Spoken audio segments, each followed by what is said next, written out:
Coríntios, capítulo 7, nós iremos ler do versículo de número 8 ao versículo de número 13. E à medida que você encontrar, fique de pé em reverência à palavra de Deus. Irmãos, Paulo escreveu essa carta à igreja em Corinto, e Paulo escreveu ali a fim de levar àquela igreja alguns comunicados. Paulo estava na Macedônia, e ele já tinha escrito uma carta chamada de Carta Severa, provavelmente a primeira carta de Paulo aos Coríntios, e ele agora, nessa sessão que nós iremos ler, ele vai então aqui falar um pouco mais sobre de como seu coração esteve quando enviou aquela carta, e também como se alegrou ao receber de Tito, a notícia da recepção, da maneira como a igreja ali recebeu as palavras dele. Então, é nesse contexto que Paulo escreve esta passagem. Observem na sua Bíblia, diz assim, 2 Coríntios capítulo 7, do versículo 8 ao 13. Porque mesmo que eu tenha entristecido vocês com a minha carta, não me arrependo, embora já tenha me arrependido, pois vi que aquela carta os deixou tristes, ainda que por breve tempo. Mas agora me alegro, não porque vocês ficaram tristes, mas porque essa tristeza os levou ao arrependimento. Pois vocês foram entristecidos segundo Deus, para que de nossa parte não sofressem nenhum dano.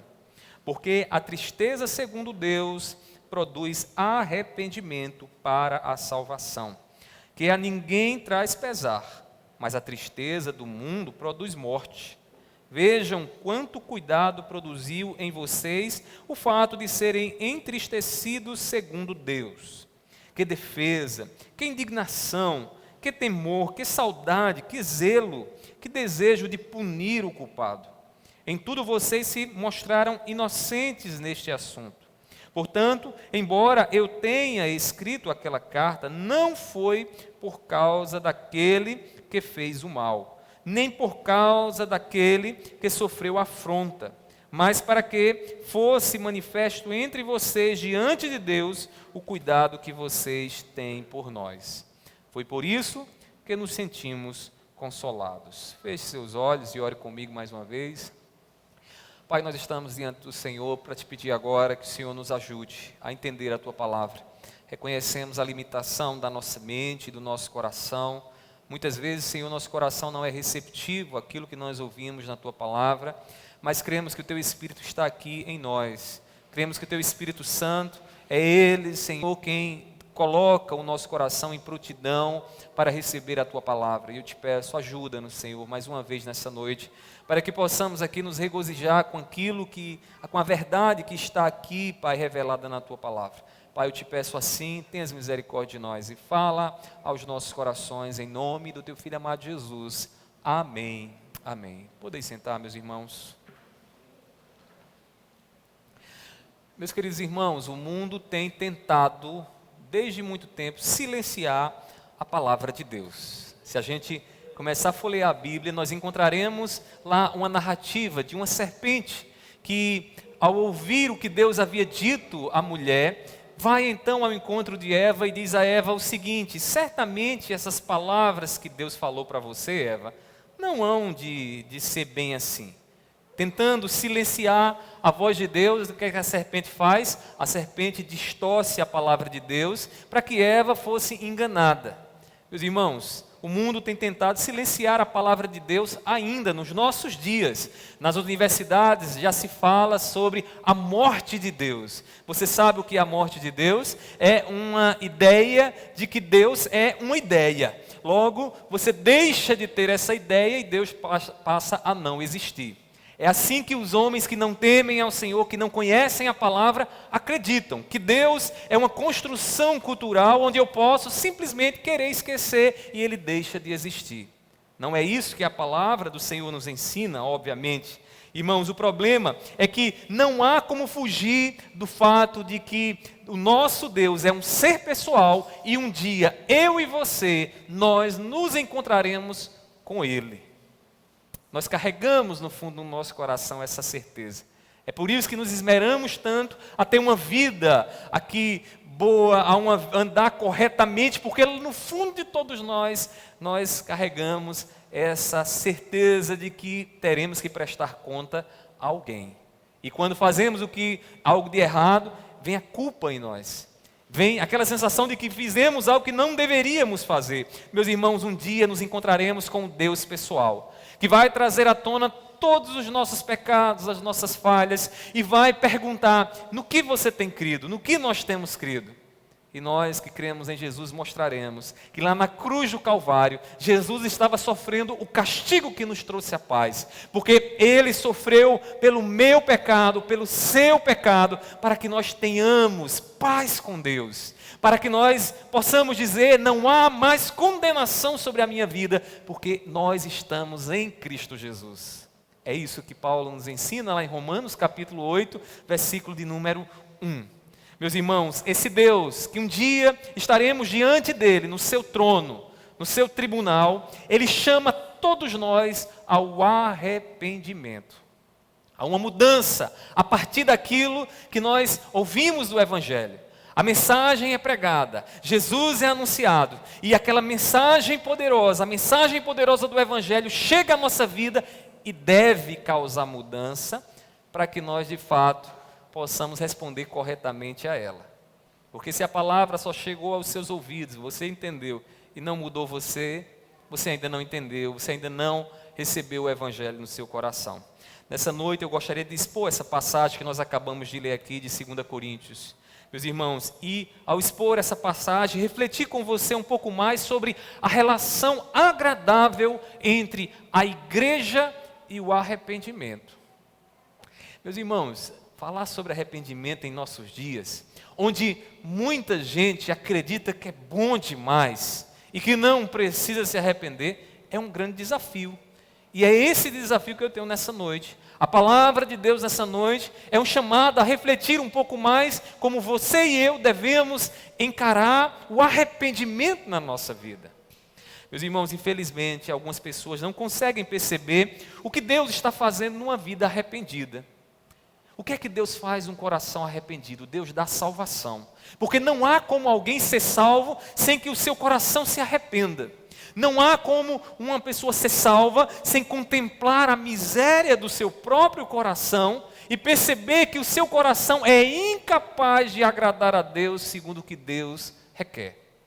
Logo, qual é a postura correta? De arrependido. De alguém que se entristece com o seu pecado e que, a partir de então, busca um meio em Deus para ser salvo. Meus irmãos, há também os orgulhosos, e não são poucos, são poucos. Aqueles que se veem bons demais para se arrepender. Aqueles que olham no espelho e dizem: olha, espelho, espelho meu, será que tem alguém tão bom quanto eu? Não, não tem, o espelho diz, o espelho do seu ego. Os orgulhosos, eles não se arrependem porque eles se acham bons demais. Eles não necessitam da graça de Deus porque eles já são perfeitos. Irmãos, e com isso, seus olhos estão tampados e os seus ouvidos também para o Evangelho. Não conseguem perceber a graça porque eles não percebem a miséria do seu coração. Quando nós entendemos o Evangelho, a virtude, irmãos, primordial é a humildade. Porque não chegaremos nunca à graça de Deus se o nosso coração não for humilde. Se o coração não for como de uma criança, dependente de Deus. Se o nosso coração não se achegar a Deus reconhecendo a miséria que há em nós e a graça que Deus revela sobre a nossa vida. Irmãos, o orgulho tampa os ouvidos para o Evangelho. Paulo escreve à igreja de Corinto uma carta que ele chama de carta severa. E essa carta severa, há uma discussão entre os estudiosos se essa carta de fato era uma carta que acabou sendo perdida no decorrer da história, ou se essa carta era a primeira carta de Coríntios. Eu sou tendencioso a acreditar que Paulo estava aqui se referindo à primeira carta que ele escreveu aos Coríntios, por algumas razões. Quando nós lemos a primeira carta lá de Coríntios, o que é que nós encontramos? Paulo ali escrevendo a uma igreja, irmãos que estavam com uma série de pecados no seu meio. Você deve lembrar do que Paulo diz lá em 1 Coríntios. Alguns no meio de vocês estão dizendo, eu sou de Paulo, o outro, eu sou de Apolo. E com isso, o que é que estava acontecendo? Partidarismo. Partidarismo. O inimigo estava encontrando lugar no coração da igreja e dividindo a igreja entre personagens, pessoas que não eram as pessoas, a pessoa que a igreja deveria crer e confiar. Alguns estavam confiando em Paulo, outros em Apolo, e deixando Jesus de lado. Mas ainda quando olhamos lá para 1 Coríntios, o que é que a gente encontra, irmãos? Pasmem, uma igreja brigando entre si por causa dos dons. Alguns consideravam alguns dons sobrenaturais como mais importantes e por isso desprezavam aqueles que não tinham um dom tão evidente assim. E isso estava causando um problema, porque tinha irmãos desanimados, tinha irmãos sendo desprezados no meio da igreja, e Paulo então escreve para corrigir aquele problema, dentre outros problemas que nós poderíamos perceber lá na primeira carta que Paulo escreve aos Coríntios. Então, meus irmãos, provavelmente essa carta que Paulo escreveu e que ele comenta aqui nessa passagem que lemos, é a primeira carta de Paulo aos Coríntios. E quando Paulo então escreve essa carta, Paulo escreve, irmãos, com seu coração temeroso. Porque Paulo, aqui nas palavras que nós acabamos de ler, diz que ao escrever aquela carta, ele estava temeroso porque poderia ser que aqueles irmãos simplesmente não dessem ouvidos àquele chamado que ele estava fazendo. E que chamado era esse, irmãos? Um chamado ao arrependimento. Um chamado a uma mudança de atitude, de postura, a uma volta ao caminho do Senhor.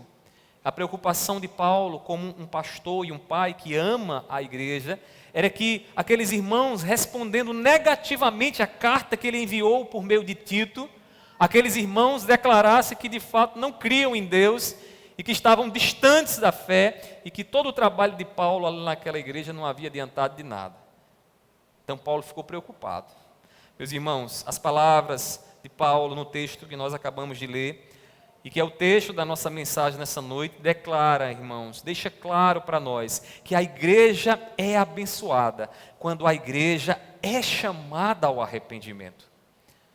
Traga para você, Deus te abençoa, Deus abençoa a sua vida, quando você pode ouvir Ele chamando você a se arrepender dessa postura que está fora da vontade de Deus, fora dos caminhos do Senhor. Hoje pela manhã eu pregava lá na igreja em Macaparana e nós falávamos sobre disciplina na igreja, irmãos. E mostrávamos por meio da mensagem que uma igreja disciplinada por Deus é uma igreja que está debaixo do amor de Deus. Sabe por quê? Porque Deus ama. E o amor de Deus é um amor que não nos deixa viver do jeito que a gente quer, segundo os desejos do nosso coração. De maneira, irmãos, que quando nós conseguimos ouvir, podemos ouvir pela graça de Deus, que Deus está nos chamando a mudar a nossa atitude para que Ele seja glorificado em nós, nós somos abençoados por isso. Mas deixa eu lhe dizer uma coisa, terrível é a vida daquele que não consegue ouvir o chamado de Deus, daquele que sabe que o que fez não está dentro da vontade de Deus, mas não se arrepende da sua postura. Está com os ouvidos tampados. Meus irmãos, a igreja ela é abençoada quando é chamada ao arrependimento. Você é abençoado quando pode ouvir a palavra de Deus e Deus chamando você ao arrependimento.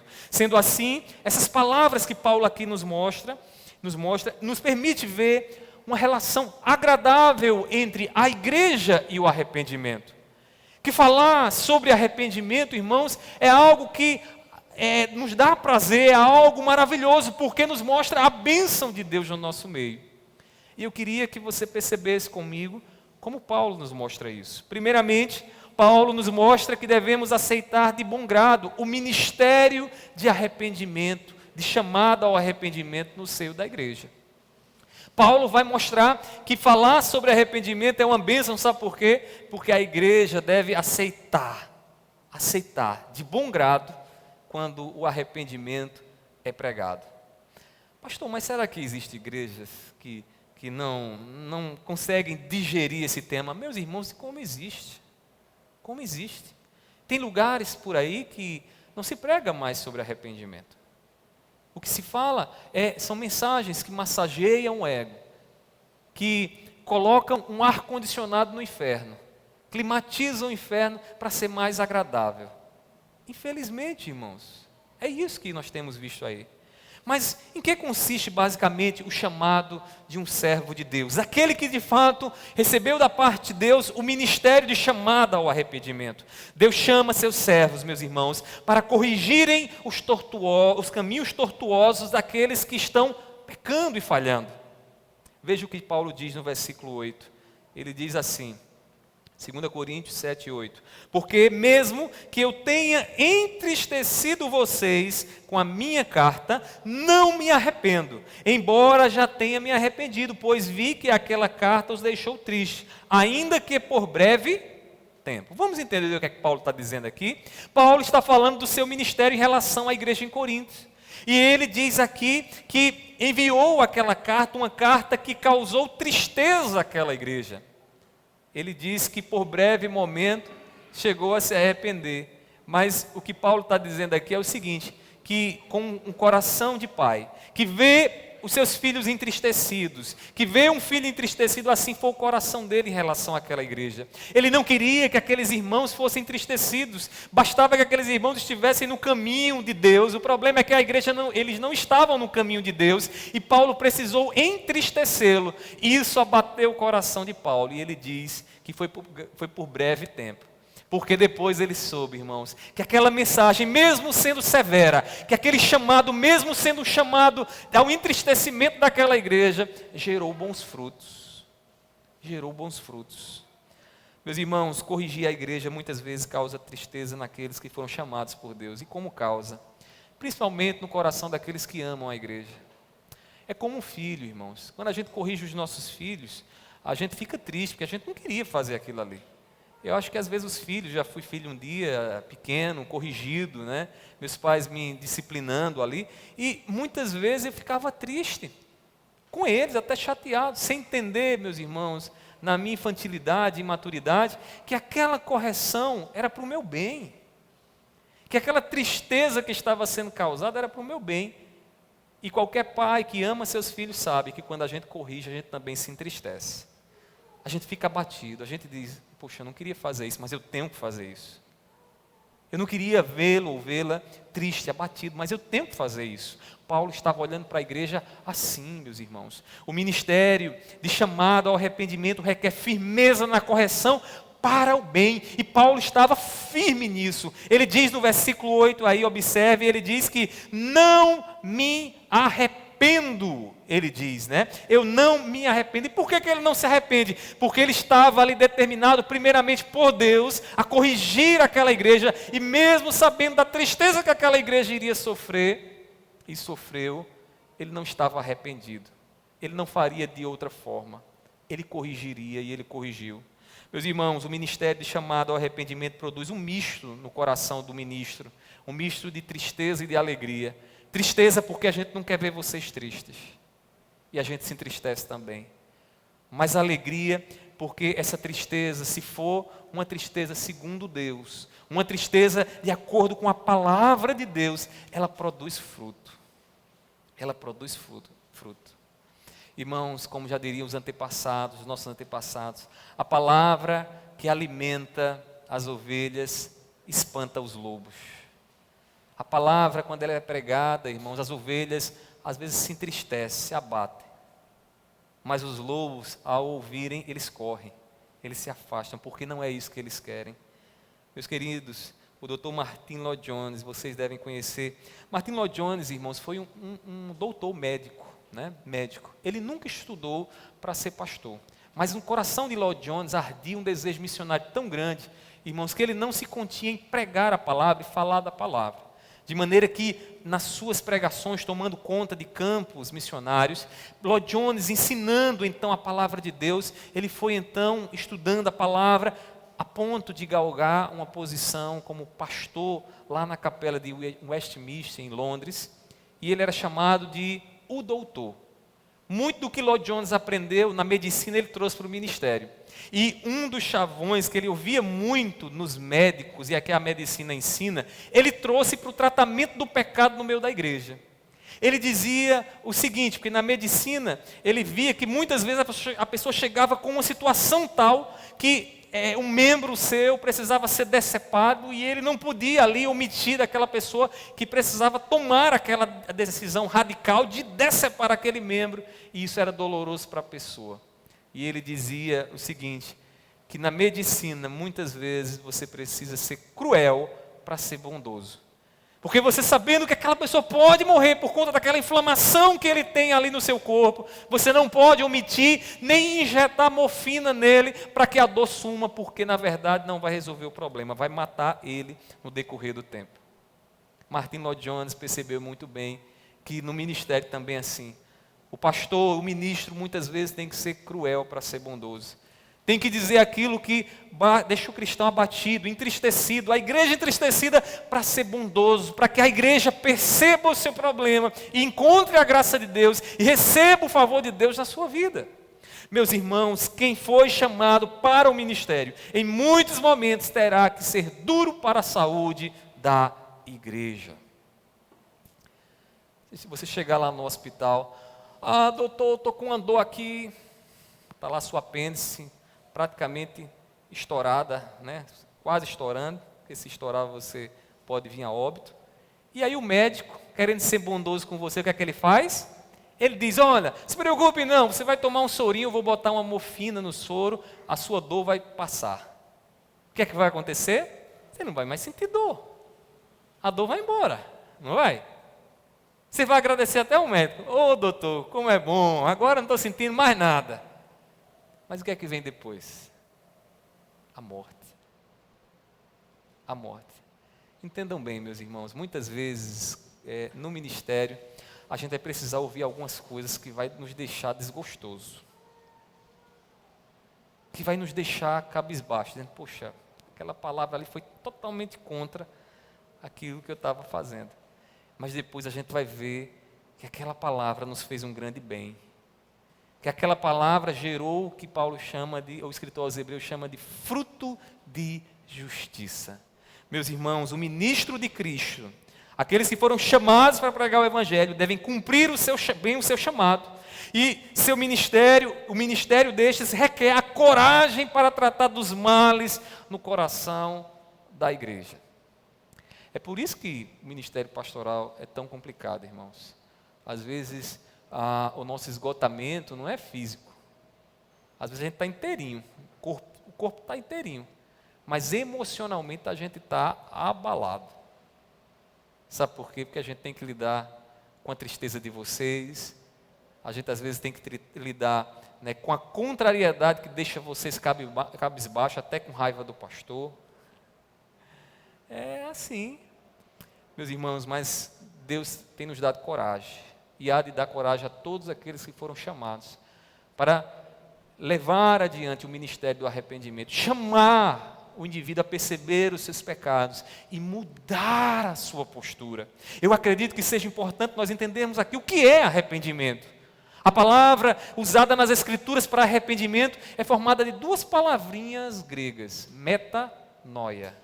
Meta, mudança, noia, mente.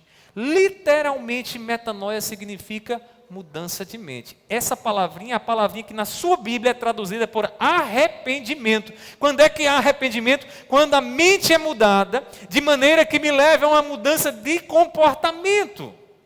Se você diz a seu filho, olha, eu não quero que você faça isso, ele chora, e no outro dia ele faz a mesma coisa, ele não se arrependeu. Ele não se arrependeu. Mas se ele chora e no outro dia ele não faz, ele se arrependeu. Por quê? Porque houve uma mudança na mente dele. A mentalidade dele foi mudada. Meus irmãos, nós precisamos chamar os nossos irmãos ao arrependimento. Isso não só é tarefa do pastor. Você também tem uma obrigação diante de Deus, de chamar o seu irmão ao arrependimento e dizer, meu irmão, o caminho não é esse. Olha o que Jesus ensina, olha o que a palavra do Senhor ensina, chame Ele. Porque naquele grande dia, Deus vai perguntar a você, por que que você se omitiu de falar disso? Por que você não chamou o seu irmão? Você poderia ter livrado ele do precipício. Meus irmãos, a igreja ela é abençoada quando é chamada ao arrependimento. Quando nós podemos ouvir esse chamado, e dizer, graças a Deus que eu tenho um Deus que me chama para o caminho de volta. Um Deus que trabalha em meu coração e que muda a minha mentalidade equivocada para que eu viva para a glória dEle. Agradeça a Deus por isso. Agradeça ao Deus que cuida de você. A igreja é abençoada, irmãos, quando é chamada ao arrependimento, pois esse arrependimento evidencia o verdadeiro ministério no meio dela. Deixa eu dizer uma coisa para vocês. Um dia que desse púlpito vocês não mais ouvirem uma mensagem sobre arrependimento, se preocupem seriamente com essa igreja. Se preocupem. Porque aqui certamente não terá mais o evangelho sendo pregado. Porque o evangelho é boa notícia.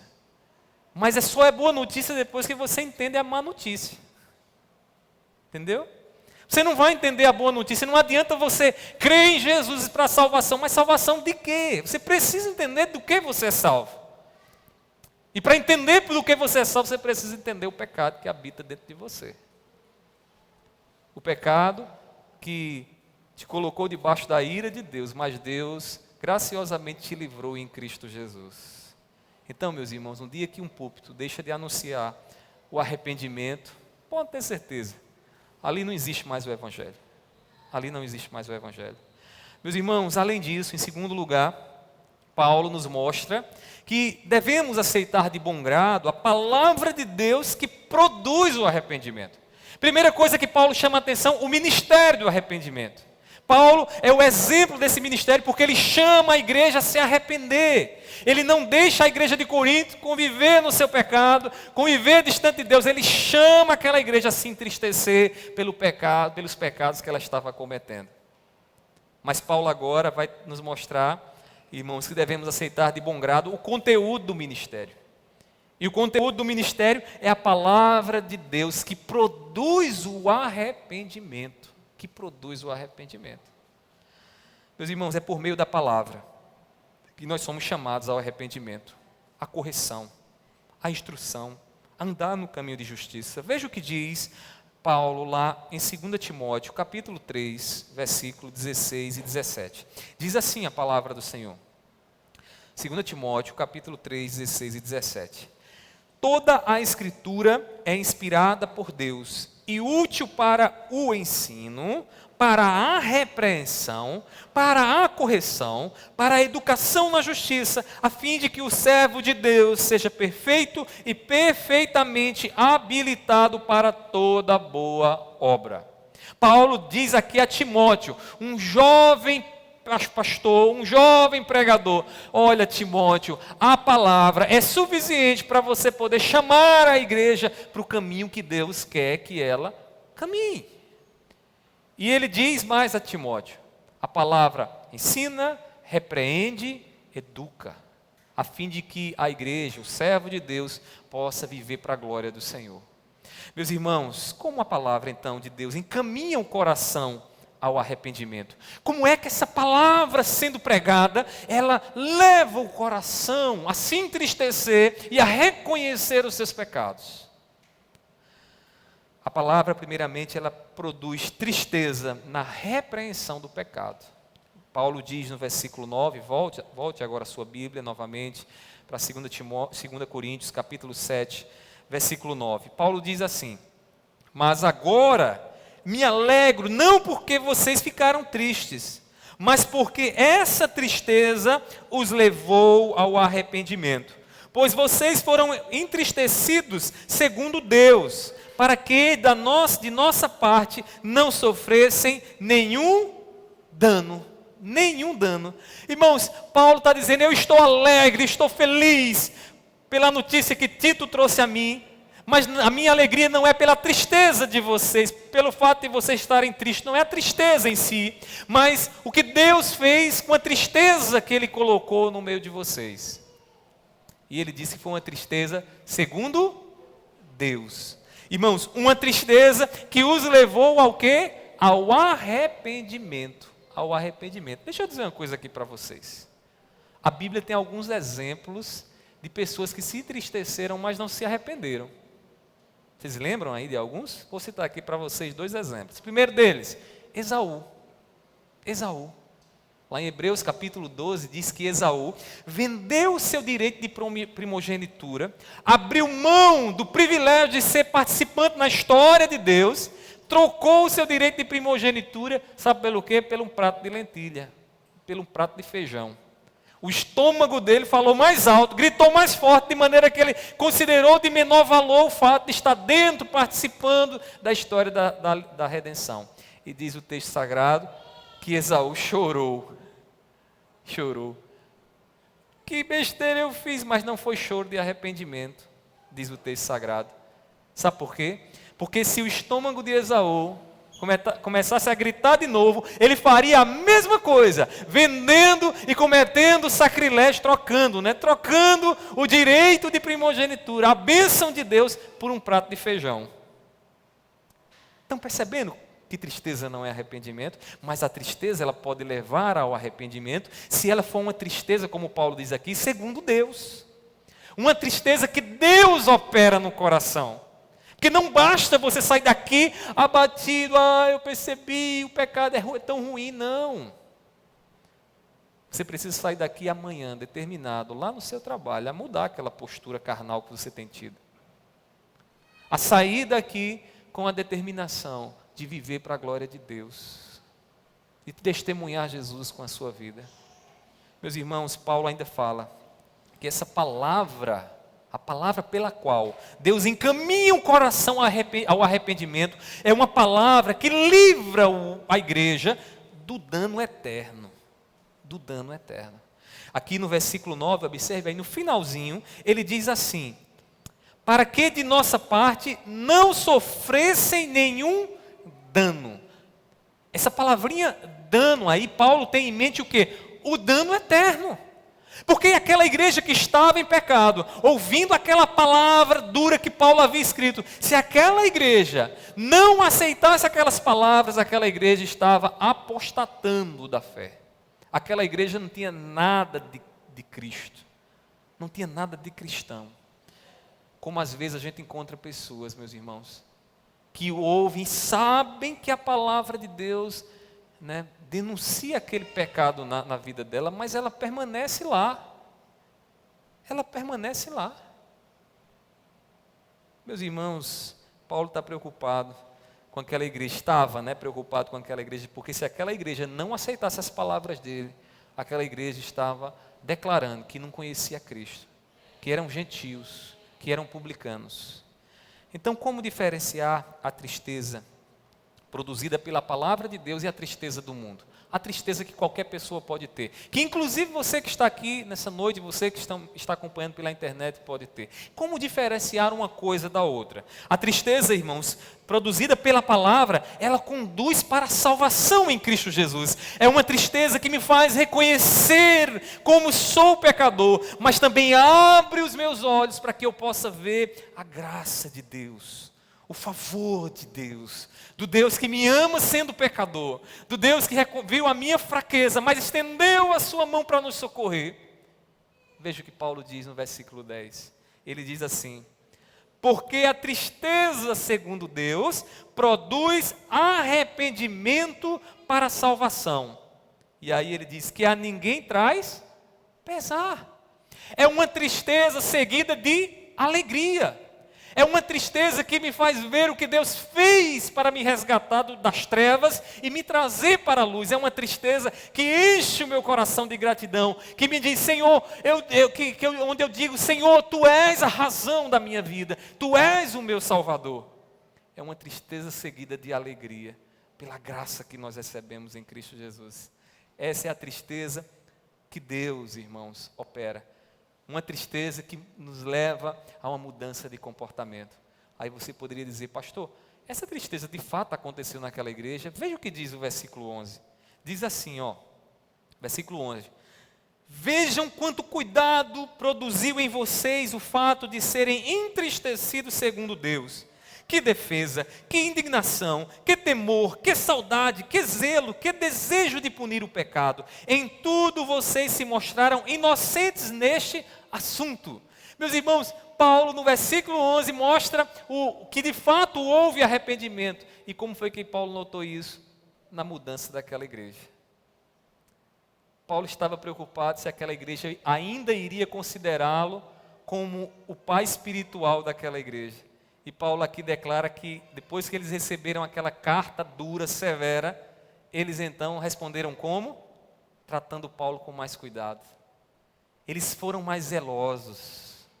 Eles afastaram os hereges que estavam entrando ali.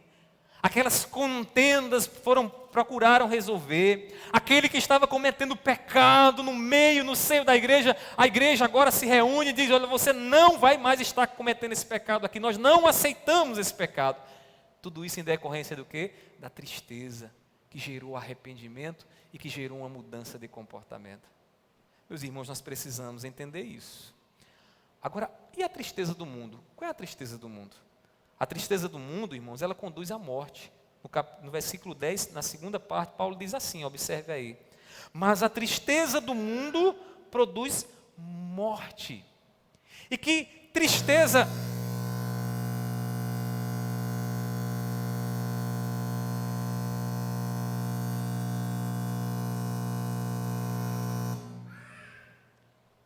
E que tristeza é essa, meus irmãos? Para acordar vocês, viu? Quem acordou, diga amém. Pronto, está resolvido. Acordaram, né? Ok? Agora vamos voltar para a palavra. E a tristeza, irmãos, que produz morte. Que tristeza é essa? É aquela tristeza do remorso, do mau negócio. É uma tristeza que não há mudança. É uma tristeza que no domingo ele contempla o seu pecado e na segunda-feira ele é a mesma coisa. Não há mudança. O que houve foi um leve entristecimento por mau negócio, por ter sido declarado o pecado dele ou o pecado dela. Irmãos, é uma tristeza que o Espírito Santo, não vem do Espírito Santo, porque não nos leva à salvação, não nos leva a contemplar o Evangelho a Cristo Jesus. E deixa eu dizer uma coisa para você, tome cuidado, porque talvez você esteja tendo essa tristeza, e seus filhos em casa estejam vendo que não há mudança de jeito nenhum, que continua observando a mesma mãe e o mesmo pai, pecaminoso, mundano, do mesmo jeito, que frequenta a igreja e que não muda nada, e que inclusive passam a ser um mau modelo na educação dos seus filhos, porque ensina com testemunho a hipocrisia nos seus atos, dizendo assim: olha, meu filho, vá para o domingo, vá para a igreja, vá lá aliviar um pouco sua consciência, e na segunda-feira seja outra pessoa. E as crianças facilmente aprendem isso. Criança, olha, irmãos, é uma mentezinha. Vou te contar uma coisa que aconteceu hoje. Hoje não, ontem.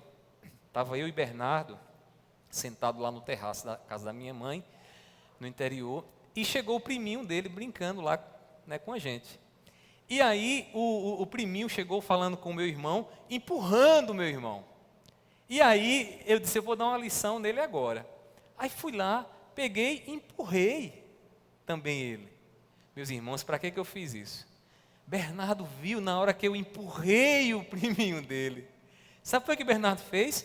Já foi na munheca já, ó. Eu digo: opa, para.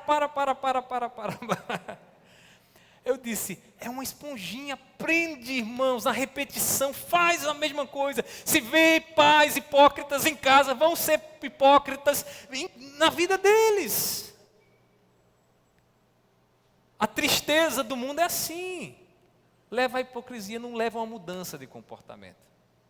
E eu oro todos os dias que Deus dê graça aos meus filhos, para que eles possam, né, crescer no caminho do Senhor, aprendendo com um bom testemunho da gente, que não é fácil, irmãos, não é fácil. Muitas vezes a gente tem que chegar: meu filho, me perdoe, pisei na bola, errei, chorar com eles, né? Ensinar a eles compaixão e misericórdia, e humildade também. E a gente precisa chorar diante deles: meu filho, eu errei, eu falhei. Então, se você acha que você precisa ser perfeito, você não precisa ser perfeito. Você precisa ter um coração sensível para chegar ao seu filho e dizer: meu filho, eu errei. E você vai estar dando uma grande lição a ele, de humildade, que ele vai levar para o resto da vida. Pode ter certeza. Conta-se a história, irmãos, de que havia uma grande enchente na floresta.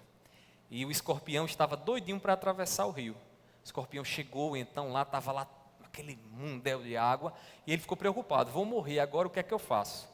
Quando o escorpião olhou do lado, viu quem? Um sapinho. O sapinho estava lá, e o sapinho, o nadador todo, o escorpião esperto, disse bem assim, agora eu já sei como é que eu vou atravessar. Chamou o sapo e disse, olha, eu queria atravessar, você pode me levar nas suas costas?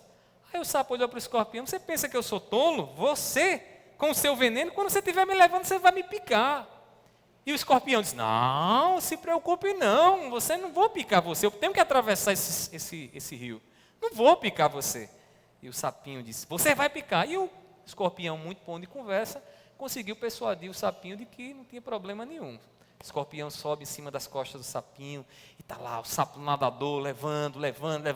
Quando vai se aproximando da beirada do ribeiro lá, o que é que o escorpião faz? Olha para a cara do sapinho e deposita todo o seu veneno dentro do sapinho. O sapinho vai chegando, enfraquecendo, sentindo as dores.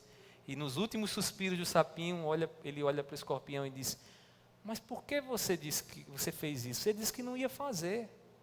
O escorpião olha para ele e diz, é da minha natureza. É da minha natureza. Deixa eu dizer uma coisa para você. A palavra de Deus, ela é tão poderosa que ela muda a nossa natureza.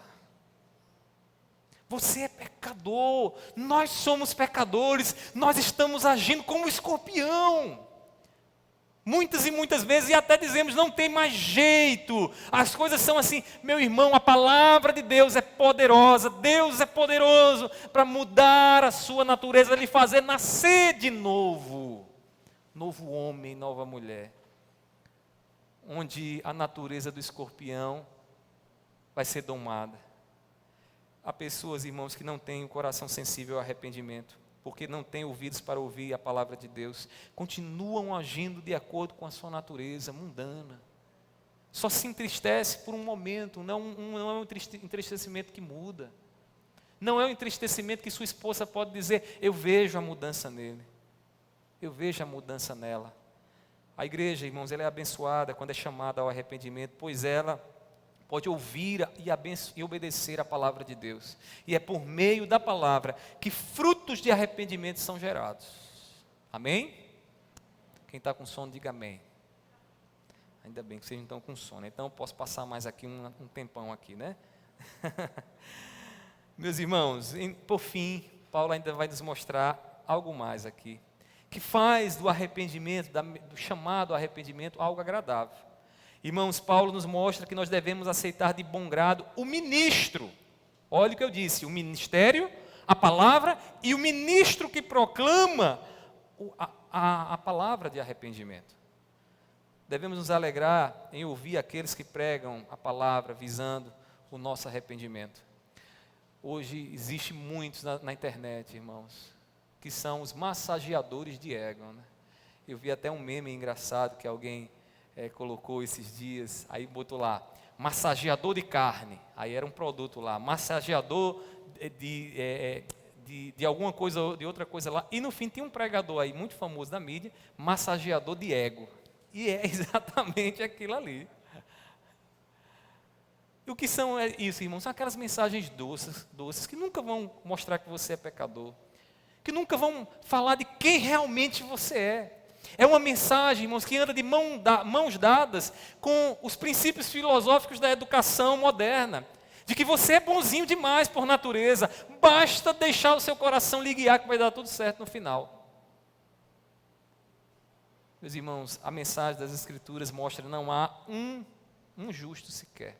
Todos pecamos e estamos destituídos da glória de Deus. Que precisamos da graça de Deus, porque somos filhos da ira de Deus por natureza. Ninguém nasce bonzinho. Ninguém nasce já caminhando para o céu. Ninguém nasce. Você basta olhar a criança quando é pequena. Alisson e Cláudio já devem ter percebido isso.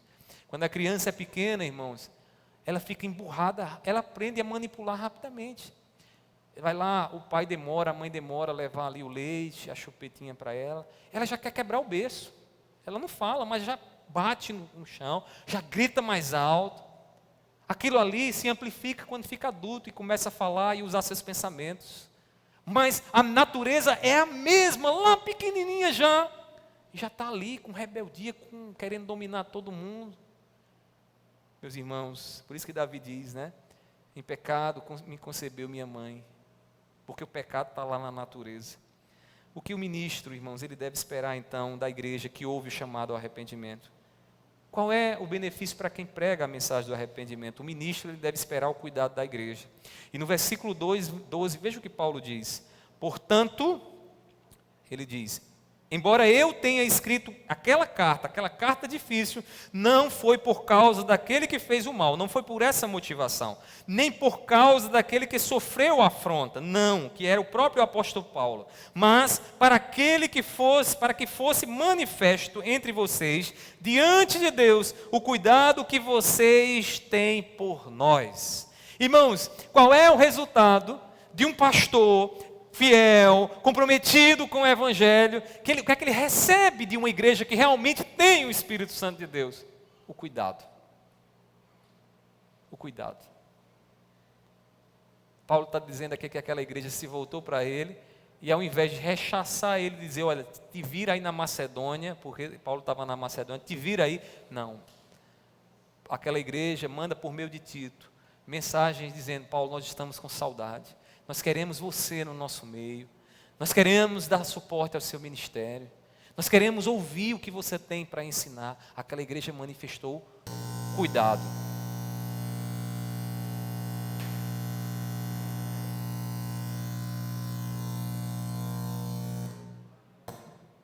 Pronto, resolveu. Vocês não inventem de cochilar mais não, viu? Meus irmãos, aquela igreja recebeu o cuidado, Paulo recebeu o cuidado daquela igreja. Ele ainda diz no versículo 13, na parte A, observe aí no último versículo, foi por isso que nos sentimos consolados. Onde é que está o consolo de Paulo? No cuidado, na resposta que aquela igreja deu, aquelas palavras duras que ele pregou. Quando Paulo então entendeu que aquela igreja recebeu de bom grado aquela mensagem, aquelas palavras, o seu coração foi consolado, deixou de ser atribulado, deixou de ficar agitado e percebeu, a igreja de Corinto, de fato, era uma igreja cristã, o Espírito Santo estava nela, uma igreja santa. Meus irmãos, o pregador que foi chamado por Deus, ele é como um profeta, um profeta. No Antigo Testamento, o sacerdote, ele levava as ofertas do povo de Israel a Deus. O profeta trazia Deus para o povo. O pregador nos nossos dias, o ministro dos nossos dias, ele é um profeta, porque ele tem que trazer Deus para o povo. Ele tem que mostrar Deus ao povo. Só, meus irmãos, e quando nós olhamos também na história desses profetas, o que é que nós encontramos? Que esses profetas, irmãos, muitos morreram, foram castigados, perderam sua cabeça, que o diga João Batista. Profeta, homem de Deus, mas que ao mostrar o pecado, para que houvesse arrependimento, ele perdeu a sua cabeça. O pregador ele não deve temer chamar o povo ao arrependimento. É por isso, irmãos, que às vezes a gente tem que ser mais duro com vocês. E não pense que a tristeza de vocês nos traz alegria no momento, não traz. Porque a gente não quer ver filhos tristes. A gente quer ver filhos alegres. Mas nós sabemos que a tristeza ela prova o coração de vocês se de fato o Espírito Santo está aí. Porque a tristeza que hoje deixa você emburrado comigo e diz bem assim, esse pastor, né? Lá na frente você vai dizer, pastor, muito obrigado. Porque naquele dia você me chamou, não deixou eu seguir o curso do meu próprio coração. Irmãos, a vida dos servos de Deus, o profeta de Deus, sua reputação não é mais preciosa do que a voz de comando que ele recebeu, a voz de Deus. Uma das maiores alegrias para um ministro de Deus é ver o arrependimento acontecendo entre o povo que ouve a sua pregação. Mas não se engane. Há também o Jonas da vida, que quando chamado para pregar em Nínive, disse, eu não vou. Levar uma mensagem de arrependimento, eu não vou. Ali peitou, teve que parar no fundo da barriga de um peixe grande, para só então ouvir a voz de Deus e levar uma mensagem de arrependimento. A igreja ela deve se alegrar com os ministros que não se omitem de corrigir. E também orar por esses ministros, para que eles não desfaleçam e eles não sucumbam diante do peso que é levar o ministério do arrependimento. Então, meus irmãos, nós podemos concluir que a igreja ela é abençoada quando é chamada ao arrependimento. Não é um assunto que a gente não deve, é um assunto abençoador para nós. E principalmente quando o ministério do arrependimento está acontecendo. Quando existe o ministro, quando existe a palavra, quando existe lá o ministério sendo aceito pela igreja. E Paulo se alegrou com isso, Paulo estava contente em Deus por ver tudo isso naquela igreja. O arrependimento, ele não é um assunto prazeroso para muita gente. Ele nunca vai ser. Porque o arrependimento, irmãos, ele deve agir no coração com graça, para nos levar a Cristo Jesus. E isso acontece, esse desprazer que muitos têm, acontece porque não conseguem enxergar os seus pecados e acabam, meus irmãos, sem saber por que devem se arrepender. Até quem confunde que deve se arrepender porque os seus preconceitos e preceitos pessoais que não vêm de Deus, né, foram feridos, transgredidos. O mundo tem tentado silenciar o chamado de Deus, tem tentado calar a nossa voz, tem tentado fechar os nossos lábios para que a gente não mostre pecados, para que a gente não diga, olha, tal coisa é pecado. Esses dias vocês viram aí o que aconteceu com um jogador que simplesmente manifestou a sua opinião acerca de algo que ele tinha plena liberdade para dizer, que não aceitava aquilo ali. E tentaram então, na linguagem, né, tecnológica, lacrar ele, não conseguiram. Meus irmãos, as portas estão se estreitando, né? As coisas estão se estreitando. Nós vivemos hoje na ditadura das big techs, das redes sociais, daqueles que detêm as grandes tecnologias, que dizem para você o que é que você tem que dizer e o que é que você tem que crer. Não é mais a palavra, mas o que eles querem. E aí falar sobre arrependimento sem mostrar pecado não dá. E se você mostra pecado, eles não deixam, então eles estão tentando calar a minha voz e a sua voz. Meus queridos irmãos, o mundo tem tentado de todos os lados silenciar a voz de Deus. E precisamos estar vigilantes acerca disso. Portanto, meus irmãos, estejamos atentos à palavra que Deus tem nos dado. Nelas está o caminho reto e estreito que conduz à vida. Um caminho que é apertado, um caminho que vai nos olhar para nós, vai nos fazer olhar para nós e percebermos, irmãos, quanta miséria há dentro de nós. Mas também um caminho cheio de graça, que nos esvazia para nos encher de Cristo, que tira toda a força das nossas mãos e dos nossos braços, para que recebamos em Cristo Jesus todo o poder de Deus para a nossa salvação. Como disse Paulo, o Evangelho é o poder de Deus para a salvação de todo aquele que crê. O Evangelho, irmãos, nos empodera, porque somos agraciados por Deus para viver para Deus. Mas, para que isso aconteça, é necessário que reconheçamos a nossa miséria, o pecado, que nos distancia de Deus e nos esvazia. Por outro lado, meus irmãos, ai daqueles que andam pelo caminho, os caminhos tortuosos e que acreditam que não precisam se arrepender de nada. Para esses irmãos, o ar-condicionado do inferno já está lá em 18 graus. Infelizmente, não são poucos orgulhosos que entrarão ali e ficarão ali eternamente. Deus nos ajude a ter uma vida sensível ao arrependimento. E assim, meus irmãos, viveremos sob a bênção de Deus. Amém? Saia daqui nessa noite com seu coração sensibilizado. Talvez você precise se arrepender ao ter ferido o irmão, ou quem sabe pedir perdão a Deus por algo que tem incomodado você. Que o ministério do arrependimento faça com que você nessa noite reflita, pense um pouco mais e receba da parte de Deus a graça que você necessita. Amém? Fiquemos de pé, vamos orar.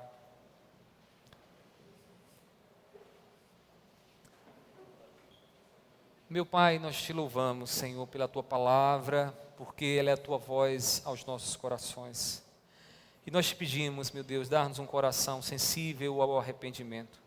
Não nos deixa ficar criando, Senhor, pecados de estimação, pecados que alimentamos todos os dias, Senhor, sem querer largar deles. Pai, nos ensina a ouvir o Teu chamado, nos ensina, Senhor, a entender a miséria que há em nós, para que possamos ver claramente a graça que o Senhor nos deu em Cristo Jesus. Meu Deus, ensina a Tua igreja, ao Teu povo que está aqui nessa noite, a reconhecer o ministério naquele, Senhor, que não tem se calado ao pregar, Deus, o Teu evangelho, que tem denunciado, que tem chamado o pecado pelo nome. Que o Senhor, Pai, seja com estes, dando graça, que essa igreja assim os considere, que essa igreja assim manifeste o cuidado, Deus, porque grande é o galardão dela também, da igreja, e grande também é o galardão daqueles que foram chamados para pregar a mensagem de arrependimento. Te peço, Deus, livra da tristeza mundana aqueles que vêm à igreja, que percebem o pecado, mas que não entram em guerra contra o pecado. Pai, tenhas misericórdia desses, muda os seus corações. Essa é uma graça que nós te pedimos nessa noite. Deus, no decorrer dessa semana, que possamos lembrar da Tua voz, ressoando, soando e ressoando dentro dos nossos corações, para que no ato que temos para fazer, naquilo que temos feito, nós possamos glorificar a Ti. Eu te peço assim, seja com o Teu povo, seja com a Tua igreja, seja conosco no decorrer dessa semana, assim eu te oro, te peço e te agradeço, em nome do Teu Filho amado Jesus. Amém. Que a graça do nosso Senhor Jesus Cristo, o amor de Deus e a comunhão do Espírito Santo estejam sobre todos, hoje e para todo sempre. Amém. A igreja se assenta por um instante, bem rapidinho, sei que o tempo está estourado. Meus irmãos, como é que nós dizemos aos visitantes nessa noite? Estou vendo ali a jovem, né, que estava com o seu esposo, com um bebezinho, né? Como é que você se chama? Rayane. Como é que nós dizemos a Rayane, seu esposo e a sua... É filhinho ou filhinha?